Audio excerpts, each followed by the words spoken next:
Have you ever asked yourself, why can't I just stop drinking?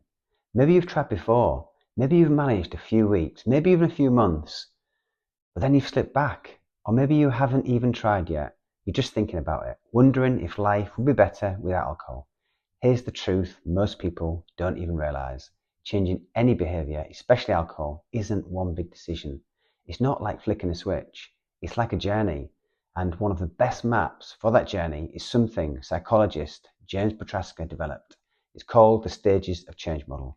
It's been used to help people quit smoking, build fitness habits, recover from addiction, and yes, break free from alcohol.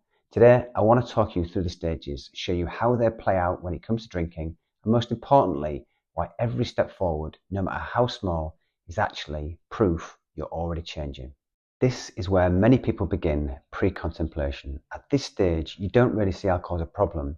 Maybe you've had a few hangovers, maybe a few embarrassing nights, but you tell yourself, it's fine, everyone drinks like this. Or maybe you think, I can stop anytime I want. Or maybe you avoid the subject altogether. If someone brings up sobriety, you change the subject, you laugh it off. Here's the key thing. Being in pre-contemplation doesn't mean you're broken or lazy. It doesn't mean you're in denial in a shameful way. It simply means awareness hasn't fully landed yet. Think of it like being in the dark before a sunrise. You can't see clearly, but dawn is coming. And here's the encouraging part. Awareness always comes. Something eventually shakes us. Maybe a scary health moment, maybe an argument, maybe just waking up one too many times with regret. That's when the shift to the next stage begins. Next is contemplation. This is where the questions begin. You might find yourself lying in bed thinking, why do I always feel anxious after drinking? Why do I need red wine every single night to relax? Is this normal? Is this really helping me? You start to connect the dots. Alcohol is stealing more than it's giving, but at the same time, you're torn. You wonder, could I actually live without it? Would my friends think I'm boring? What do I do at parties, on holidays, on a Friday night? This stage can feel like being stuck in limbo. You're aware of the cost, but also scared of the unknown, and that's okay, because curiosity is the first spark of change. Think of contemplation like standing at a crossroads. One path is familiar, keep drinking, the other uncertain, but holds the possibility of freedom. Just standing there, noticing, wondering. That's progress. Then comes preparation. This is when you might cross the line from maybe to I want to change.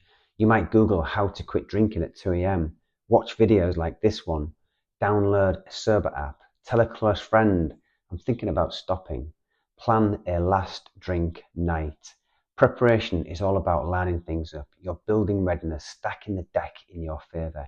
You might clear alcohol out of the house. You might start collecting alcohol-free drink options. You might join an online community or hire a coach. Think of it like preparing for a big hike. You wouldn't just run out of the door, no shoes, no water, no map. You'd pack your bag, check your gear, and make sure you had support. That's what this stage is. You're gearing up for action. And here is why it matters. The better you prepare, the smoother action becomes. Now comes action. This is the stage most people picture when they think of quitting drinking. It's when you actually stop. You pour out the bottles, you say no at a party, you start stringing together alcohol-free days. Action is empowering, but let's be real, it's also tough. Cravings hit, old routines whisper. You walk past your favourite bar and feel the pull. Some days feel amazing, clear-headed, proud, energised. Other days you feel flat, restless or lonely. This is where your toolbox matters. Edge surfing, riding out cravings like waves instead of fighting them. Mantras like IWNDYT, reminding yourself, I will not drink with you today. Ritual swaps, making tea, going for a walk, hitting the gym instead of pouring a drink. Journaling and reflection, actually noticing how much better your emotions feel, how your energy shifts. Action isn't about perfection. You don't have to be flawless. You just have to keep practicing. Think of it like learning to play the guitar. The first time you pick it up, your fingers hurt. The chords sound terrible. But if you keep practicing, you build skill. Action is practice. Practice at living alcohol-free. Once you've been alcohol-free for a while, you enter maintenance. Here, you're not just quitting, you're building a new identity. Work events that once felt impossible now feel easier. You wake up earlier. The mornings actually feel good. Your toolbox, it becomes second nature. You don't have to force it anymore. It just flows. But here's the truth most people don't talk about. Maintenance isn't the end. It's not a finish line where you win sobriety and never think about it again.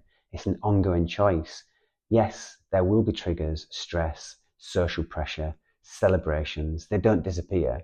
But every time you choose not to drink, you cast another vote for your new identity. You strengthen the version of yourself that thrives without alcohol. And over time, those choices compound into confidence. And sometimes relapse happens. You have a drink after a few weeks or months. Maybe it's one, maybe it's more.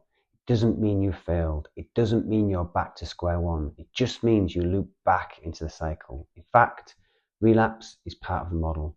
It's not outside of it. It's a recognized stage, a chance to learn. The key is to ask yourself, what triggered me and what can I do differently next time? And then step right back onto the path, because relapse doesn't erase the progress you've already made. You've still built awareness. You've still built tools. You still cast hundreds of votes for your new identity. One slip doesn't undo all of that. It just shows where to reinforce the bridge. So here's what I want you to take away. Change isn't one giant leap.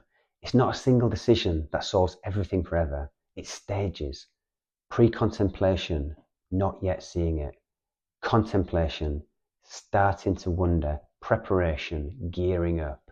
Action, living it out. Maintenance, building the identity. And relapse, sometimes looping back.